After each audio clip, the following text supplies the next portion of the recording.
Hello, I am Tabitha Brock. My case is Burwell versus Hobby Lobby. I chose this one because I know what Hobby Lobby is, and so I thought it would be interesting to see what happened with this case. I'm sure most of you, if not all of you, also are aware of Hobby Lobby, the pretty famous craft store that also has decorations and things like that. Some background information about how this lawsuit happened. We're going to go back to 2010. The Affordable Cares Act was passed by Congress.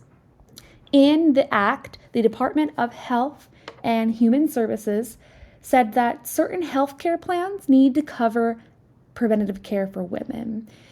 Specifically, all 20 contraceptives that have been approved by the FBA, are covered, and that was a requirement of employers to do for their employees. There was some exceptions, though. If their organization was nonprofit, they could object to it and have that exemption from it. And there were some others, including religious employers and things like that that could be exempt from the Affordable Cares Act. The Green family is the family that owns Hobby Lobby. They are very open about their Christian faith, so they really did not like the Affordable Cares Act telling them that they would have to provide the contraceptives to their employees, and did not believe that that fit with their beliefs, their religious beliefs. So they decided to file a lawsuit in 2012, basically objecting and trying to say that they should not have to include that in their healthcare. Later on, there were some other companies that joined. The Mardell Christian and Educational Supply, which is actually owned by one of the members of the Green family, joined in for their company to also be a part of that. And then another case separate from the Green family kind of joined in, was merged basically together. The Constaga Woods Specialities. All right, so what was the issue then? Hobby Lobby did not want to pay, and at that point, they didn't want to include the contraceptives and stuff like that for their women employees. And so at that point, the Affordable Care Act, like we said earlier, the nonprofit organizations did not have to. So basically the issue is they had to consider, does for-profit corporations have the right for this free exercise of their religion as well as the nonprofit? Two rulings that were very important to this case: the Affordable Care Act, we already kind of talked about that one and how that played into it, but also the 1993 Religious Freedom Restoration Act.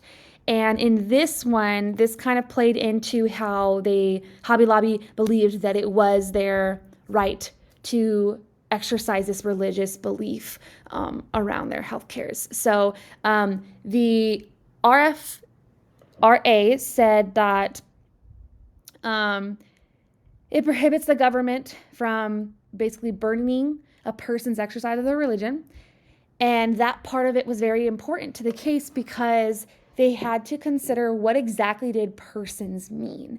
And is for-profit organizations considered a person? Because if they were, then this could apply for them. And yes, they did decide that they were considered a person.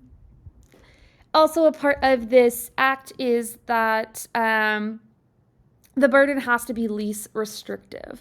And that was a very big part in the decision that was made in this case, because then it was decided in the favor of Hobby Lobby that it was least restrictive, and kind of swayed the way of the vote in the end.